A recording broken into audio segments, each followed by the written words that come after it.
And Muslims disagree on a lot of theological issues, but what people don't realize is how much they actually agree with each other also.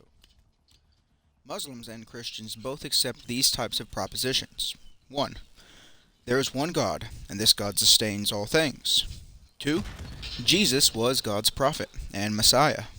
3. God raised Jesus to his presence. All Muslims and Christians accept at least a portion of this idea, and really the validity of all of these three things. However, what most people don't understand is that there are a lot of Muslims that can accept these types of claims alongside other Christian beliefs too. Muslims are allowed to believe in these types of propositions. 1. Jesus existed before the material world. For example, some think all prophets existed before the material world, before God created. Or some would describe it as the way that Mormons think about how souls have always existed. Second, Jesus was crucified and died by it. 3. God raised Jesus from the dead physically or spiritually. A source for this would be Dr. Khalil Andani. So the reason why also in the second proposition where I described Jesus was crucified and that he was killed by it is because some Muslims have tried to claim that perhaps the swoon theory is true. But what's interesting is that many Muslims can accept these things. However, here's the things that they cannot accept. Proposition 1. Jesus is God. 2. Jesus was worshipped. 3. Jesus is the uncreated Son within the Trinity. And 4. Jesus' death was the atonement for human sin. So these are things that Muslims cannot accept as true. Interestingly, though, what does the Quran say about Jesus' death? Well, if we read Surah 4, 153 through 158, you can see that this is the main passage where a lot of Muslims or a lot of Muslim apologists will claim that this is where the Quran denies the crucifixion of Jesus, at least the death of the crucifixion of Jesus. However, this doesn't seem to be so.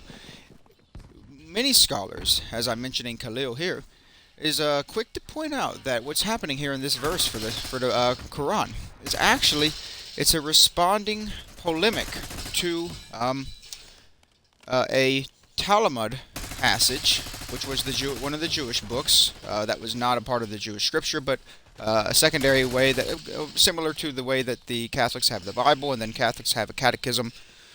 They would use this Talmud, and right here in Surah 4, it's responding to that particular verse that was basically really slandering Mary and slandering some of the stuff about Jesus, because obviously we all know how the Jews felt about Jesus. So this passage is a response. So it's not a denial of the crucifixion. In other parts of the Quran, we are told Jesus did die. Surah 3:55 and 5:117 tell us God caused Jesus to die. Well, this is exactly what the Christians have said, at least in that particular way. So nowhere, it doesn't seem necessarily true that the Quran denies that Jesus died, and specifically that he died by crucifixion. So this is a great thing for the Muslims, because look, this is one of the biggest holdups for Muslims in general, because if your book has something so historically wrong, then you have to start thinking, well, what else does your book have wrong? But if it can't even get a basic historical fact right, then you have to start pondering that, look, your book just isn't true. But since it doesn't actually deny the crucifix, then that is a good thing for Muslims. And in a way, you could put them in the same group as a heretical group of Christians, whether it be people that deny the deity of Christ and whatnot. There's many Unitarians in the world. There's Jehovah's Witnesses in the world. So they're in that same category at that point. Obviously, they just go one prophet more, just like a Mormon would with Joseph Smith in comparison to Muhammad. So this is a great thing. So the Bible and the Quran agree, at least in partiality, about that particular point. So that is a really interesting point that I think a lot of people miss over that. But I wanted to go over a couple other things about Islamic history, the contextual understanding and how these things have differed, how many Muslims have tried to think about a lot of these kinds of things.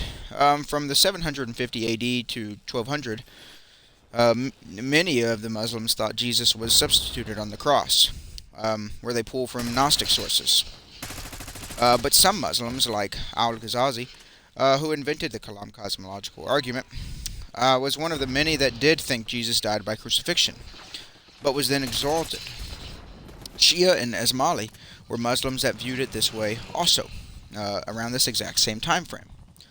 By the time you get to the 1200 to 1800 time frame, some taught that someone was unwillingly or willingly killed instead of Jesus. But as of late, the consensus of all scholars accept Jesus died by crucifixion, even Muslim scholars and atheistic scholars. We have an abundant amount of sources that report this event of Jesus' crucifixion.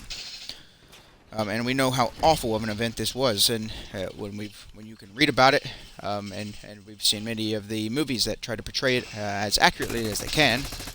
But it was a gruesome event with the scourging process, nailing the person to the cross, and just absolutely destroying this person's body and killing them in one of the most inhumane ways that can be done.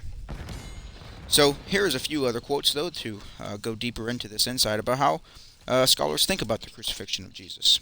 Gerda Ludemann says, quote, Jesus' death as a consequence of crucifixion is indisputable, end quote. John Dominic Crossan says, quote, there is not the slightest doubt of the fact that Jesus died by crucifixion under Pontius Pilate, end quote. Marcus Borg says that Jesus' execution is the most certain fact of the historical Jesus, end quote. Bar Ehrman says, quote, one of the most certain facts of history is that Jesus was crucified on the orders of the Roman prefect of Judea, Pontius Pilate, end quote. Jesus' death is a fact, analogous to the Big Bang as a fact.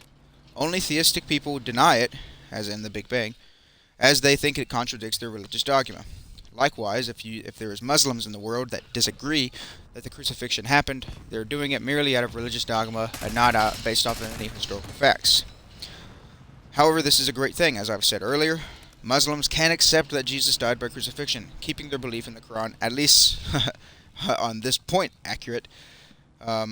So this is a great thing for all Muslims. So I hope you guys found this information good, and use it with your Muslim friends as you're debating and talking with them. So thank you all, and like and subscribe for more content like this.